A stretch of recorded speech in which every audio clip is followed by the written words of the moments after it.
Buenos días, buenas tardes o buenas noches. Les saludo de esta manera, pues no sé, por la situación que estamos viviendo, en qué momento verán esta presentación. Soy Roberto Rota Escalante, miembro del Grupo de Trabajo de Enfermedades Desminimizantes de la Sociedad Neurológica Argentina. Me han encomendado que realice una presentación titulada Introducción a la esclerosis múltiple. No es un tema fácil, pero mi objetivo es que ustedes tengan los principios básicos sobre la esclerosis múltiple.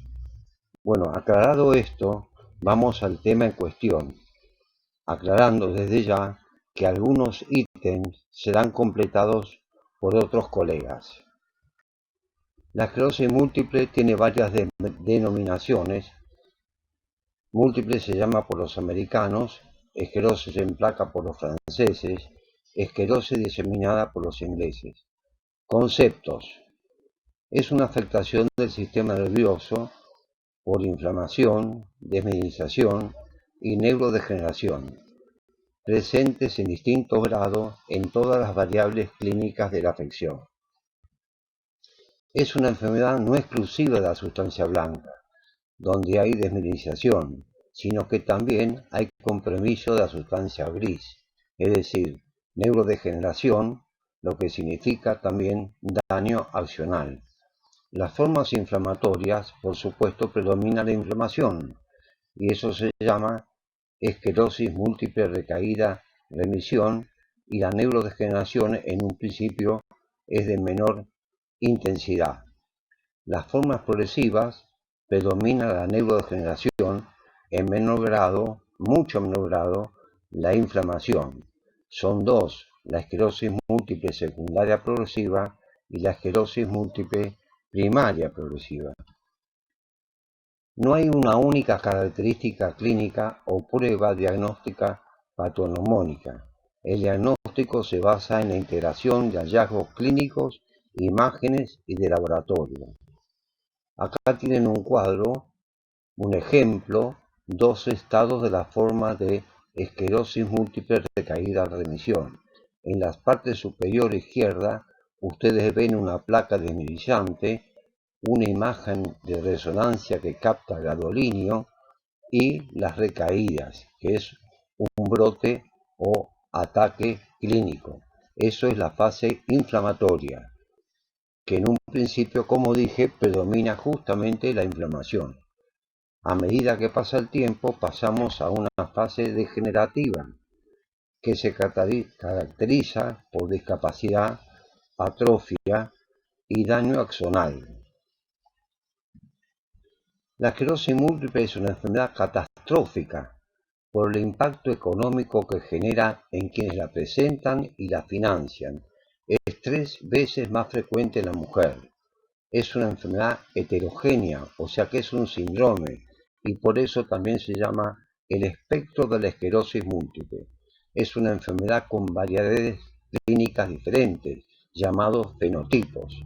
Es una enfermedad, por supuesto, impredecible e imprevisible. Es desconcertante, es discapacitante, es la causa más frecuente de discapacidad no traumática en la población de adulto joven. ¿Es hereditaria? No. El riesgo de la herencia es mínimo, de 3 a 5% como máximo. Los conceptos básicos es que es una enfermedad autoinmune, está mediada por células, son las células linfocitos T y B los que atraviesan la barrera hematoencefálica. Es una enfermedad autoagresiva, diferente a otras enfermedades autoinmunes que está mediada por anticuerpos, como es en la neuromielitis óptica. ¿Existe un desequilibrio inmunológico de nacimiento o adquirido? Bueno, eso es una de las preguntas que siempre los expertos se hacen. Lo que sí se sabe es que hay una falla de tolerancia a antígenos propios, y eso se llama horror autotóxico. La etiología es multifactorial. Factores genéticos se interaccionan con factores ambientales. En los factores genéticos hay individuos predispuestos genéticamente, pero que nunca tendrán la enfermedad.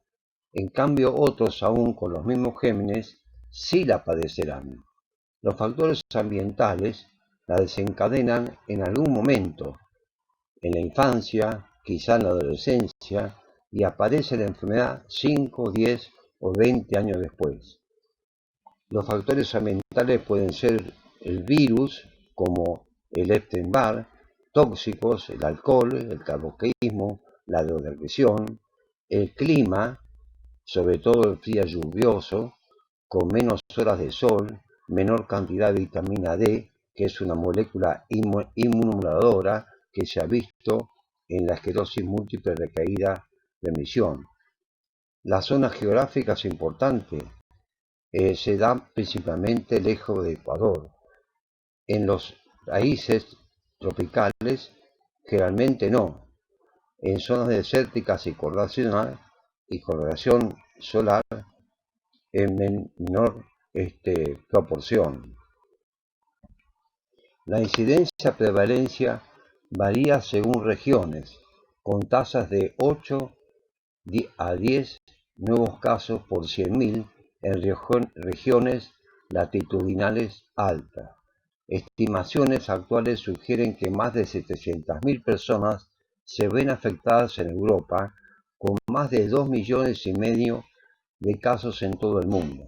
Por ejemplo, 15 por 100.000 en el estado de Florida en Estados Unidos, 80 por 100.000 en Boston y muchísimo más en el hemisferio norte, 100 por 100.000 en Escandinavia e Islandia. Aproximadamente se calcula que hay 15.000 personas en Argentina con esclerosis múltiple, o sea, una prevalencia entre 18 a 100.000 personas por año. La incidencia se calcula entre 1,76 casos por 100.000 personas por año. Y un último trabajo de prevalencia en Buenos Aires, tomando la capital y algunas zonas del conurbano, de esto en el año 2016, la prevalencia es de 38,2 por 100.000 personas por año. Hay que tener en cuenta, esto es algo muy importante, pero muy importante, que no solamente se da en Argentina, sino en otros países. Es una enfermedad diagnosticada con demasiada frecuencia, sin una verdadera acción para superar el diagnóstico erróneo, que puede llegar desde el 30 a un 35%, que se agrava al administrar un tratamiento existiendo en realidad otra enfermedad. Lo principal que hay que tener en cuenta es que existe, o mejor dicho, no hay un marcador específico o una prueba diagnóstica específica. Entonces el diagnóstico se basa en los llamados criterios diagnósticos, que incluyen la demostración de dos pilares: la demostración de la diseminación en el espacio por la clínica y resonancia, y la demostración en el tiempo, también por clínica y resonancia, de lesiones desmineralizantes.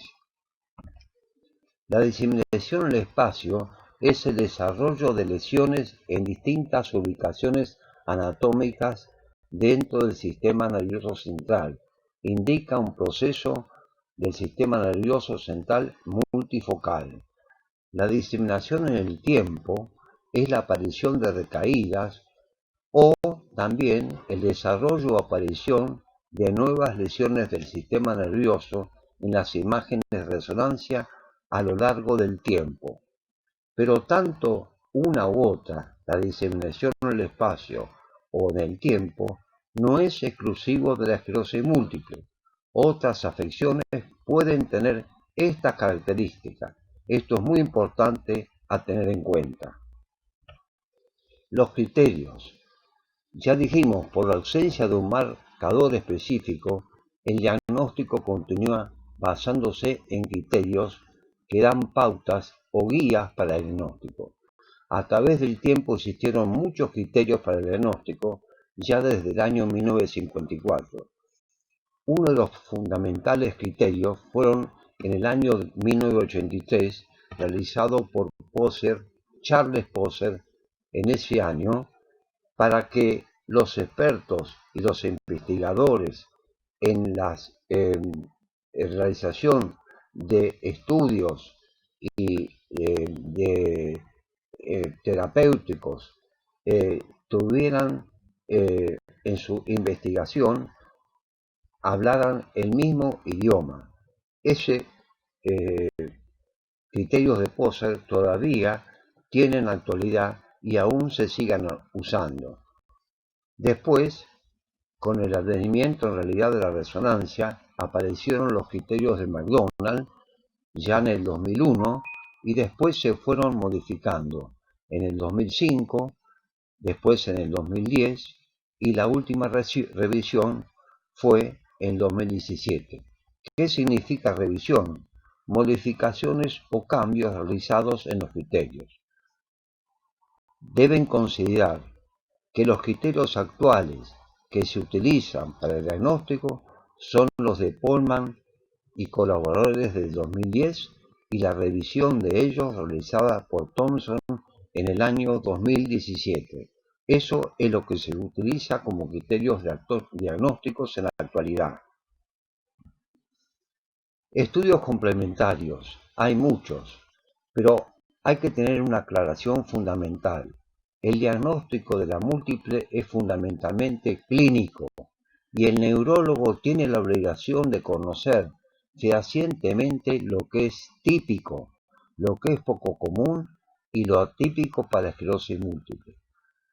Los estudios básicos para el diagnóstico, para la ayuda del diagnóstico, son las imágenes de resonancia magnética cerebral e incluso de la médula espinal, eso según la clínica, que puede ser sin y con contraste.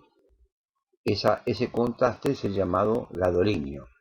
Otro estudio muy importante es el examen físico, químico y citológico del líquido cefalorraquídeo, principalmente que hay que solicitar la presencia de bandas oligoclonales en el líquido cefalorraquídeo y al mismo tiempo en el suelo, con la técnica de isoelectroenfoque o inmunofijación. Desde ya que existen muchos más estudios que dan soporte al diagnóstico y ayudan para diagnósticos diferenciales, como pueden ser los potenciales evocados, como pueden ser la tomografía de coherencia óptica, como puede ser el dosaje de anticuerpos antiacopolina 4 para descartar la neuromielitis óptica. Los criterios actuales no usan gadolinio, lo que no significa que varios expertos lo administren. La esclerosis múltiple generalmente comienza entre los 20 y 40 años. Solamente un 0,5% comienza a los 60 años. 85 a 90% de los pacientes tienen un curso recidivante inicial, con recaídas y remisiones. Se llama esto esclerosis múltiple recaída-remisión de síntomas neurológicos por inflamación, y en el transcurso variable de 15 a 20 años, más del 50% de los pacientes no tratados pasan a una fase de empeoramiento gradual, llamada esclerosis múltiple secundaria progresiva, independientemente de los ataques o brotes agudos. Las formas progresivas de esclerosis múltiple se presentan como curso inicial de la enfermedad y se llama esclerosis múltiple primaria progresiva, y eso ocurre en aproximadamente un 10 a 15% de los pacientes. ¿Qué es un ataque, una recaída, un brote o exacerbación? Es un episodio clínico monofásico con síntomas informados por el paciente y hallazgos objetivos que reflejan un evento desmineralizante inflamatorio focal o multifocal en el sistema nervioso central de desarrollo agudo o subagudo. con una duración de al menos 24 horas. Repito, más de 24 horas, con o sin recuperación y en ausencia de fiebre o infección. Existe, por supuesto, como ya dijimos, un curso progresivo. ¿Y eso qué es? Es un curso caracterizado por el aumento constante de la discapacidad neurológica que se va documentando objetivamente y que es independiente de las recaídas. Pueden ocurrir en esta situación fluctuaciones, periodos de estabilidad y recaídas superpuestas. En esta forma se distinguen la esclerosis múltiple progresiva primaria, un curso progresivo desde el inicio de la enfermedad, y la esclerosis múltiple progresiva secundaria, un curso progresivo después de un curso inicial remitente recidivante. La discapacidad. La discapacidad se mide por una escala llamada de Kurske, conocida como EDSS. Es una escala de estado de invalidez que va de una puntuación de 0 a 10. Esa flecha roja indica que el paciente en el punto 7, en esa puntuación, ha llegado a usar la silla de ruedas.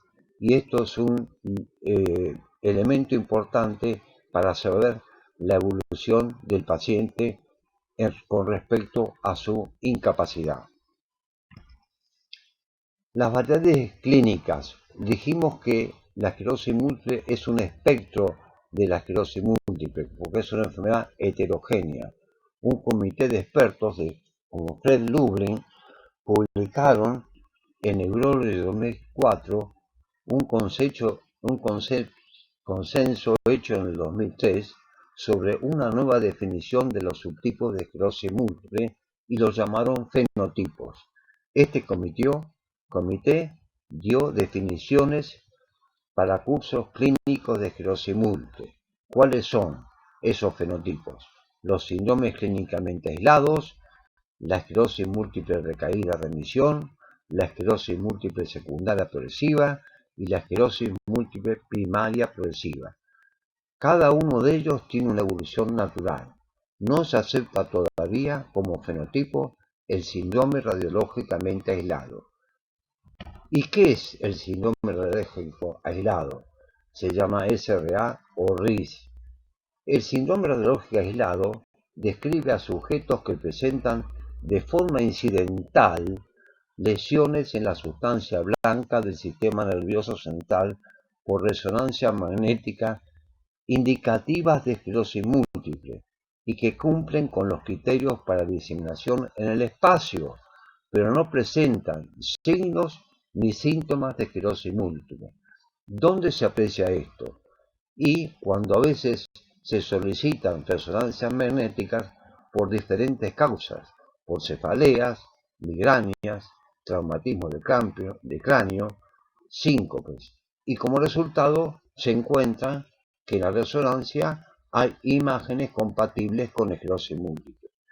Estos síndromes tienen distintos grados de riesgo para convertirse clínicamente a esclerosis múltiple. Ejemplo, mayor riesgo es si estos síndromes tienen la presencia de bandas sublicronales, si hay lesión medular, inclusive si hay captación caudilíneo. Esto es un tema controvertido, muy discutido, y se calcula que aproximadamente entre un 30% de los pacientes con mayor riesgo se pueden convertir a esclerosis múltiple, o sea, convertirse clínicamente. Acá les he puesto una revisión de los síndromes radiológicos aislados, donde la pregunta que se hace el autor, la esclerosis múltiple preclínica o asintomática, ¿es un síndrome radiológicamente aislado? O sea, ¿el síndrome radiológico aislado es una forma preclínica o asintomática? Es muy importante el trabajo de un investigador llamado Okuda, donde hace también una definición y da criterios de los síndromes radiológicamente aislados. Ahora vamos a los síndromes clínicamente aislados, también llamados síndrome desminimizante aislado o en inglés Clinically Isolated Syndrome, CIS. La clínica puede ser típica, poco común o atípica para esclerosis múltiple. Recuerden, un 85 a 90% de los pacientes comienza con un síndrome clínico aislado. Los síndromes de presentación pueden ser a nivel del nervio óptico, dando una neuritis óptica, a nivel supratentorial, dando una hemiparesia, a nivel infratentorial, dando trastornos del tronco encefálico o del cerebelo, y también a nivel de la médula espinal, dando una mielitis transversa parcial. El síndrome clínicamente aislado es una presentación monofásica de un primer y único trastorno neurológico agudo o subagudo que dura más de 24 horas con alta sospecha de enfermedad inflamatoria desminimizante. Repito, esto se ve en el 85 a 90% de los pacientes que comienzan con esclerosis múltiple. Yo les recomiendo un trabajo para conocer la clínica típica del comienzo de la esclerosis múltiple. Es un trabajo publicado en el Múltiple Esclerosis del año 2008 por Miller y colaboradores. Les recomiendo que ustedes consigan este trabajo que les va a dar los distintos síntomas típicos, poco comunes o atípicos.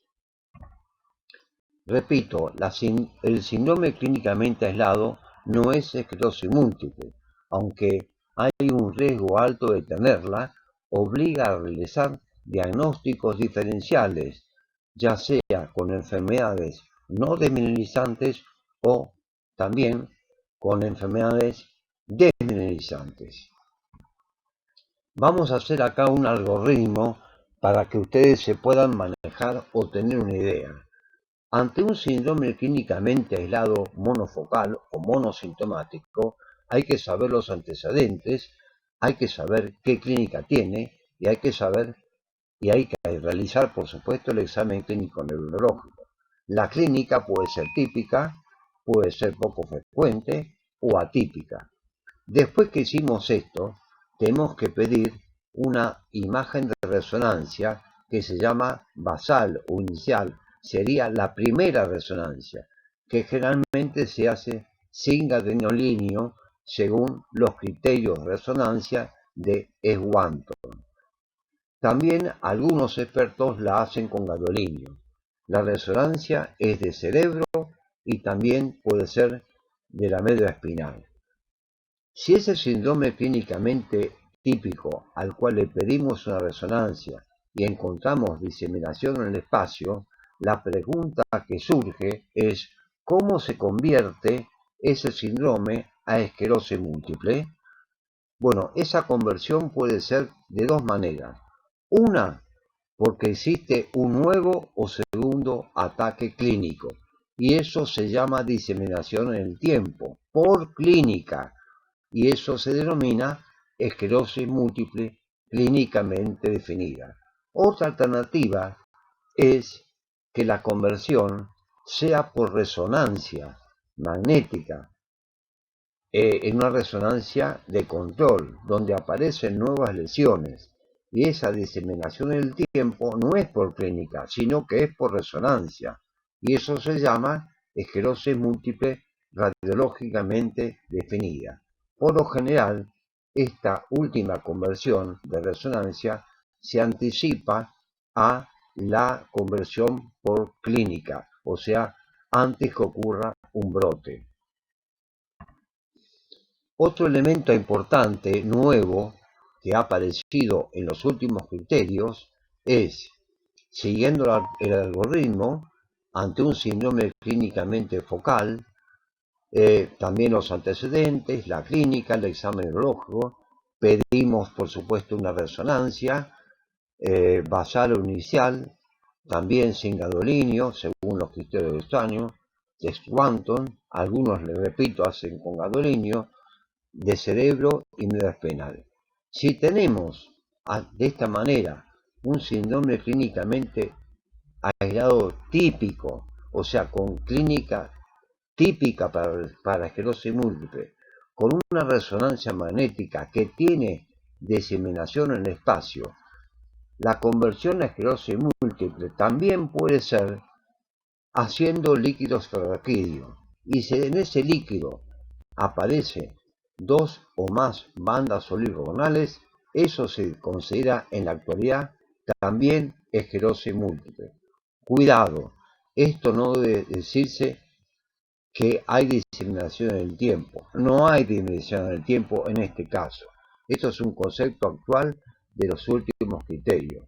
Y esto se llama esclerosis múltiple convertida por laboratorio, o sea, por un examen de líquido cefalorraquídeo. Esto lo tenemos que aclarar. Si tenemos un síndrome clínicamente aislado típico, más una resonancia con diseminación en el espacio, más bandas oligonales en líquido cefalorraquídeo, eso es esclerosis múltiple. La presencia de estas bandas en líquido no es equivalente a diseminación en el espacio. Eso es muy importante porque muchos se confunden con este concepto.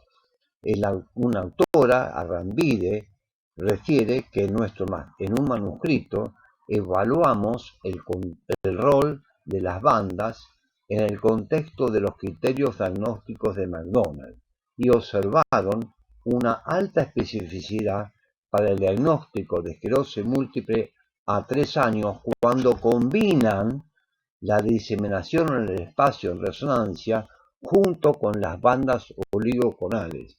Así proponen que dicha combinación es una alternativa de criterio para el diagnóstico de esclerosis múltiple en ausencia de diseminación en tiempo. El trabajo que esta autora refiere está publicado en el Brain del año 2018. Inclusive para aclarar esta situación hay una carta, una letter de estos autores, Arrambide, Martin Perret y Montalbán, donde dice que las bandas oligonales no representan la diseminación en el tiempo en los criterios de McDonald del año 2017. Acá tienen lo que es la diseminación en el espacio. Un síndrome clínicamente típico, por ejemplo, neuritis óptica, ustedes le piden una resonancia y se encuentran que tienen diseminación en el espacio. ¿Cómo saben que tienen diseminación en el espacio? Por la presencia de una o más lesiones en T2 en al menos 2 de los 4 siguientes lugares: periventriculares, justacorticales, infratentoriales o espinal.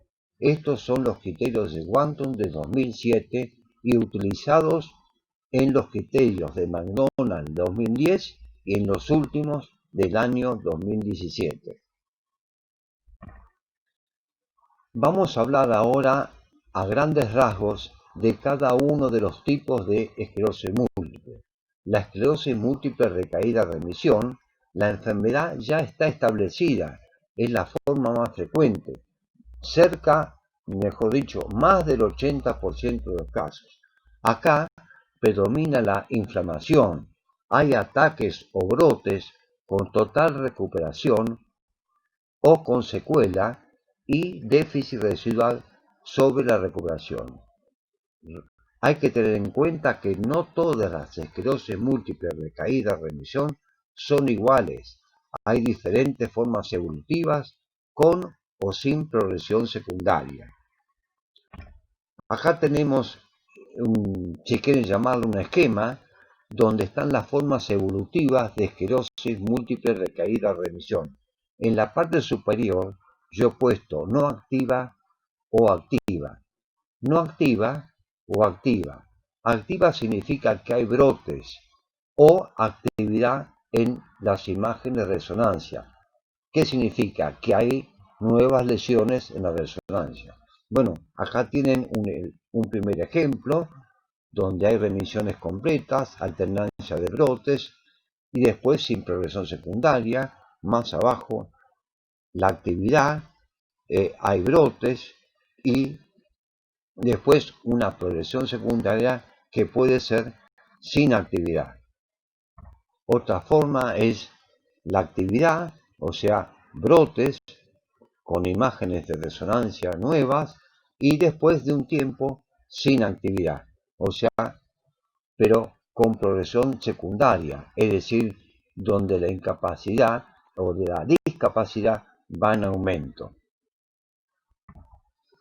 La esclerosis múltiple secundaria progresiva es el otro fenotipo. La esclerosis múltiple recaída-reversión evoluciona a secundaria progresiva en más del 50% de los casos. Es decir, que la esclerosis múltiple secundaria progresiva se inicia como esclerosis múltiple recaída-remisión. La fase progresiva de esta forma se alcanza en aproximadamente 10, 15 a 20 años del curso de la enfermedad, dependiendo de la edad del inicio, que es un factor de riesgo para la aparición temprana de la fase progresiva. Es decir, si el inicio es antes de los 20 años, tarda esto en la progresión más o menos 20 años. Si el inicio es después de los 40 años, ese periodo se acorta, más o menos en 2.5 años. La progresión comienza de forma suave hasta en un 75% de los casos. La esclerosis múltiple secundaria progresiva, con o sin recaídas, las recaídas son con menor recuperación, la tasa de recaídas disminuye con el tiempo, acá predomina la progresión, o sea, hay una progresiva acumulación de la discapacidad, quiere decir que acá lo que está predominando es la neurodegeneración y el daño axonal. Tiene periodos de meseta, sin progresión, sin recaídas, y la frecuencia de los ataques es relativamente baja, menos de 3 por año. Acá abajo tienen dos ejemplos de formas de secundaria progresiva. Vamos a la primaria progresiva, otra alternativa, otro fenotipo, con imágenes, marcadores inmunológicos, hallazgos patológicos diferentes a la forma inflamatoria. Es una progresión continua o gradual de la discapacidad desde el inicio de la enfermedad, sin recaídas interpuestas. Representan el 10 al 15% de todos los casos de esclerosis múltiple. Aquí la relación hombre-mujer es semejante, 1 a 1, y comienza generalmente entre los 40 y 60 años. El cuadro clínico en realidad es una mielopatía crónica progresiva. La evolución más rápido que la secundaria progresiva y con cierta variabilidad individual. Este fenotipo es el curso más devastador asociado con un continuo deterioro, curso progresivo desde su comienzo. El tiempo para llegar a un EDSS es de 6, entre 4 a 5 a 8 años. Algo que aclarar. Dijimos, las formas progresivas pueden ser dos. La esclerosis múltiple primaria progresiva, que es una progresiva acumulación de la discapacidad continua o gradual desde su comienzo sin brotes, o la esclerosis múltiple secundaria progresiva, que es una progresiva acumulación de la discapacidad después de un curso de recaída. Estas dos formas pueden ser activa con progresión, activa sin progresión, no activa con progresión, no activa y sin progresión. Activa, acuérdense lo que significa la presencia de recaídas o actividad en resonancia, y la progresión está medida por la evaluación clínica del EDSS, que, como ya les dije, mide la discapacidad. Este es un cuadro en general que resume todo lo que hemos hablado. Bueno, si aceptamos que hay una forma preclínica como un síndrome radiológico aislado, es lo que está escondido, todavía no apareció ningún elemento clínico, solamente el síndrome de Rayleigh aislado se descubre por imágenes de resonancia en resonancias que se pidieron por otro motivo. Lo que sí es el síndrome clínicamente aislado sería el primer ataque clínico y hay que ver si ese síndrome clínicamente aislado tiene diseminación en el espacio en resonancia. Después de eso puede venir un segundo ataque clínico o antes, en una resonancia de control, aparecer nuevas imágenes en imágenes de resonancia. Y eso es entonces, ya sea por ataque clínico o por la aparición de nuevas imágenes en resonancia, esclerosis múltiple. Supervivencia de la esclerosis múltiple. El tiempo de la supervivencia en la esclerosis múltiple es más corto que en la población general. En promedio, la vida del paciente se acorta entre 8 y 12 años. Esta desventaja de supervivencia se manifiesta en los 10 primeros años y persiste en los años subsiguientes. El tiempo de supervivencia media es de aproximadamente 30 a 40 años desde el comienzo de la enfermedad. Bueno, mis queridos oyentes, acá le estamos dando la bibliografía recomendada que aconsejamos que ustedes consulten. Y tener en cuenta, repito, que la enfermedad esclerosis múltiple no es una enfermedad homogénea, es una enfermedad heterogénea que tiene muchas variables, muchos fenotipos y tienen que saber ustedes la clínica, es fundamental conocer la clínica. Bueno, muchísimas gracias por su atención y espero haberles dado los principios básicos de la esclerosis múltiple. Repito, gracias por su atención.